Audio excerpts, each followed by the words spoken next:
Hi, I'm Debbie Lewis, and on today's show we're going to talk about the 25 documents you need to have your hands on all the time. Now, I know not everybody has a safety deposit box, and you don't really need to invest in one. If you can keep all these documents close to you, maybe you can get a fire-resistant file cabinet. But these are important things you need to have handy. You know, I'm in the mortgage business, and a lot of times I need some of these documents. People can't find them, and they think they can get a loan without them. It doesn't work that way. You need to have these things handy. Number one, a marriage license. If you've recently gotten married, or if you are married and didn't change your name, or your taxes say something different and nothing is consistent, you're going to need to present us with a marriage license so we know what day you were married and what your name should be, or what it is and why it is like that. Number two, the opposite of that, divorce papers. It's so important for us to have divorce papers, especially in the mortgage business, where we have to qualify you maybe if you're getting spousal support or if you have child support. Those papers are going to be needed, and just saying you don't have them doesn't do us any good. You have to get your hands on them. Personal and family medical history. How many times do you need to know who died of what and when? Got to keep these dates handy. Durable healthcare power of attorney. You ask me, why would I have that? Well, I want to say what happens to me if I get hit by a bus on the way home today. I don't want my kids to decide or my husband to decide. So if I want the plug to be pulled, or I want to have a cable to feed me continually forever until I do die of natural causes, I need to let someone know. And that's what this durable healthcare power of attorney does. It allows me to give that power to someone else or tell them exactly what I want done with me. Authorization to release healthcare information. This is really important if you start living with someone that you want to be able to take care of you or see you if you get sick or in the hospital. You know, they only let immediate family members back, so if you're living together, that's important. If you're in a same-sex relationship, that's important. You need to specify who gets your health care information and who doesn't. If you're divorced, you need to know who gets it and who doesn't. Do you want your kids to know it? Are they too young to know it? These are things to think about in advance. Do not resuscitate in a living will. You know, I don't want to be resuscitated, and I don't know how my kids feel about it. But if I leave them with instructions, the doctor has to abide by my wishes, not my family's. So that's really important to do. In a living will, what is going to happen to your stuff? You need a living will to say what's going to happen to you. You're going to need a real will that's going to tell your family members, if you're leaving money to nonprofit organizations, who gets what, whether it's money or furniture or jewelry. If you don't leave your instructions behind, the courts will do that for you, and it probably will be handled the way you want it done.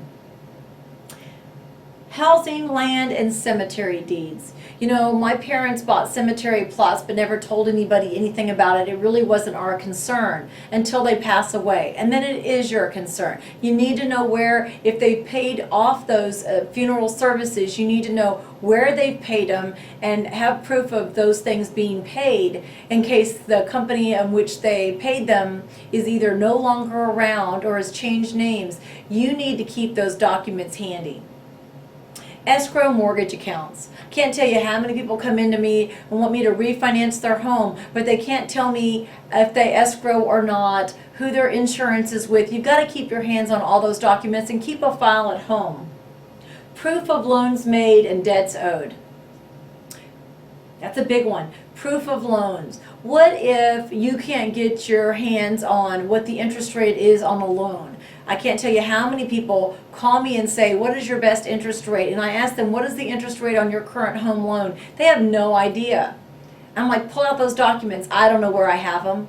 You need to keep, whenever you refinance your house or you purchase a house, you need to keep a file with all that information in there. And then bring it forward every single year. With my file cabinets, I put new files together for every year. But there are some things that stay there every single year. My will, my housing requirements, my kids' educational funds, my investments. Those folders always stay active. Don't file them away and keep them in a box in the attic. You need your hands on those all the time. Proof of vehicle titles, that's important. Especially if a vehicle is stolen or you need to get insurance of it, you may need proof of ownership. Stock certificates, savings bonds, and brokerage accounts. It doesn't do you any good if you don't remember what company has your investments. I need to know that if I'm consolidating all your investments, you need to keep those. I know everyone's into shredding these days, but you need to keep a little bit of information so that we know how to contact those brokerage houses if they transfer your funds or if you want to transfer funds out of them. Partnership and corporate operating agreements. If you have a small business, you need to keep those papers handy. We're going to need proof of those if you get a loan at a bank or an institution. If you buy a car or a vehicle in your company's name, you've got to present those. To open up a bank account, you have to have those. Keep them handy. Tax returns. Now, you don't have to keep all the tax returns you've ever done. You only have to keep the last 7 years. And don't expect your CPA to keep them, although they're supposed to.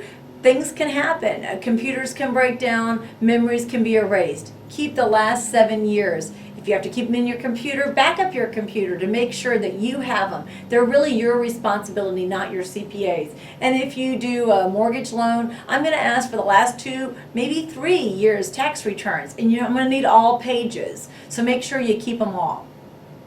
Life insurance policies. You don't need the life insurance policy until you need to trade it in, upgrade it, or get it back for cash. But you're going to need some proof of life insurance policies. Individual retirement accounts. I can't tell you how many people come to my office and said that they thought they had a retirement account out there somewhere, but it's been 20 years. They used to be a teacher. They don't know how to get a hold of it. Can't even tell me the district that it was in. Or like me, I've been at different companies throughout the years. Maybe I left my 401k at that company. Sometimes that forwarding address doesn't make it and I don't go back for that money. It's just going to be sitting there. How are they going to find me? It's your responsibility to keep your 401k and retirement accounts current. Keep the new addresses so that you forward all the information every year. And then update those accounts. Heck, you can even roll them all over into one IRA, all your old 401ks, but that's a different talk. Pension documents, you need to know how long you're going to be paid, how much money, and for how long. Those you have to keep handy. Annuity contracts. A lot of people get annuities. Annuities will pay you until you pass away. So your family, whoever takes care of your death information, needs to have those annuity contracts because you're going to have to report when you die. Those are going to need to be with the current information that everyone can find.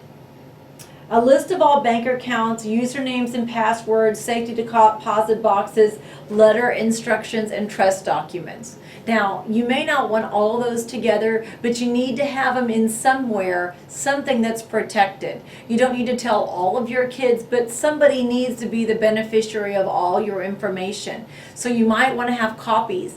Right now, you can do computer backups for anyone. You can actually have it all backed up on a computer and only give someone your password to get into all that information.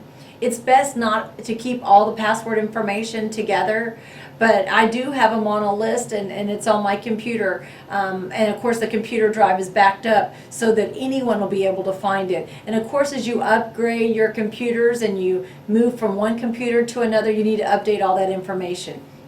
These 25 documents you need may not be all, but they're going to get you a good start in your family, keeping all that information handy for you as you age. And of course, you never know when an accident will happen. Someone needs to find out where all that information is. If you'd like an email of this document, please email me at debbie@debbielewisshow.com.